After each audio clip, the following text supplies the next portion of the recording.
J'étais là et tout semblait étouffé, comme si tout le monde était loin. Je m'en souviens bien. Nous sommes sortis pour nous battre, mais ça a dégénéré et il a perdu la vie. J'ai baissé les yeux vers mon ami. Qu'était-il arrivé? Quel genre de personne tue ses amis?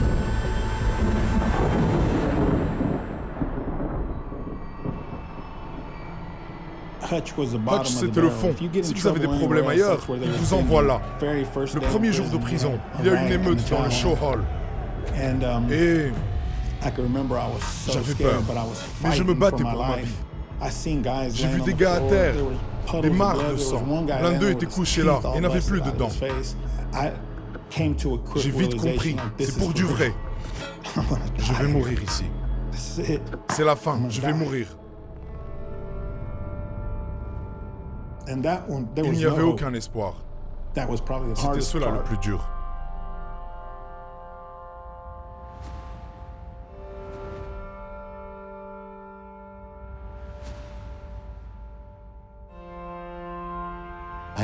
Je n'avais jamais été dans une prison. Quand nous sommes entrés et que les portes se sont fermées, j'ai pensé, c'est une bonne idée, mais ça ne marchera jamais.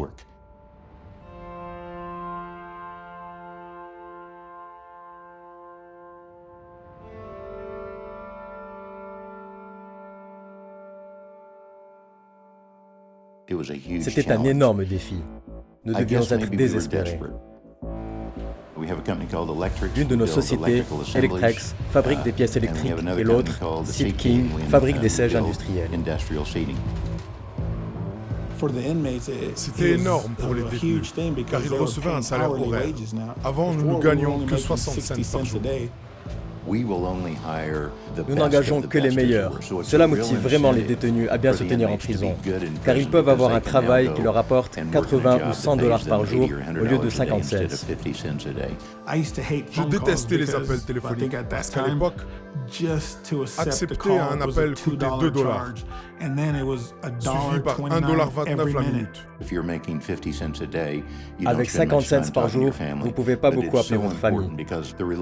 C'est important, car la relation avec leur famille est probablement l'une des clés qui réduisent la récidive. J'ai eu ma seconde chance avec le job chez Seat King. Les gens ont commencé à croire en moi et à avoir une attitude différente. C'est là que les graines ont été plantées, que la seconde chance a commencé. Ce sont des meurtriers, des voleurs, des trafiquants de drogue. J'ai appris à les connaître et je suis devenu ami avec eux. J'ai pu comprendre pourquoi ils avaient fait des choses horribles. Cependant, ils ont été créés par le créateur de l'univers. Quand j'ai commencé à voir ce qui se passait en eux, ça m'a vraiment donné de l'espoir concernant ce qu'une entreprise peut faire et ce que le reste d'entre nous peut faire, particulièrement ceux d'entre nous qui ont des positions d'influence et pourraient faire quelque chose et devraient le faire. Cela m'a donné une vision sur la façon et la raison de faire des affaires. Pete a été un homme très bon dans ma vie. Peu de gens ont eu ce type de figure paternelle dans leur vie. Pete est formidable. Ils viennent, te serrent la main, ils connaissent ton nom. Pouvoir venir ici chaque jour sans être traité comme un détenu, mais comme un employé. Voici notre philosophie en affaires. Nous voulons diriger avec un capital économique. Nous voulons leur donner un bon travail. La deuxième chose est de les respecter en tant qu'individus. Nous voulons de vraies relations avec eux. La troisième chose est de laisser Dieu déterminer comment ouvrir les portes spirituelles et elles s'ouvrent souvent. Un conditionnel est arrivé quand Pete était à l'étranger. Il a tout de suite pris l'avion pour revenir pour parler en ma faveur et se battre pour moi. Si ce n'est pas de l'amitié ou de l'amour, je ne comprends plus rien. Louis est un artiste formidable. Cela fait 1 an et demi qu'il est sorti. La première année, il est devenu tatoueur et voulait ouvrir son propre salon. Je l'ai donc aidé à mettre en place un plan d'affaires et il y a environ 3 mois, il a ouvert son salon. C'est ma seconde chance, je n'avais plus d'espoir. J'aurais dû mourir là-bas et pas être ici dehors à faire ce que je fais. C'est la rédemption. Pete et Seat King nous ont appris les choses que nous faisons ici. Cela a mis fin à un chemin sombre.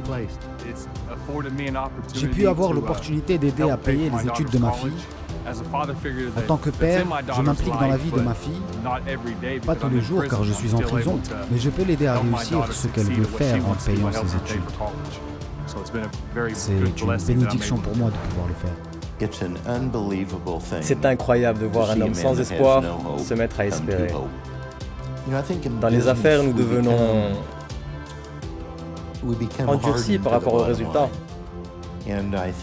Les affaires, c'est surtout des gens. Nous devrions agir dans les affaires pour transformer la société. Quand nous avons commencé à aimer ces gars comme nous-mêmes, la transformation a eu lieu. Cela m'a donné une nouvelle vision de ce que je pouvais faire comme homme d'affaires. Ça a été fantastique.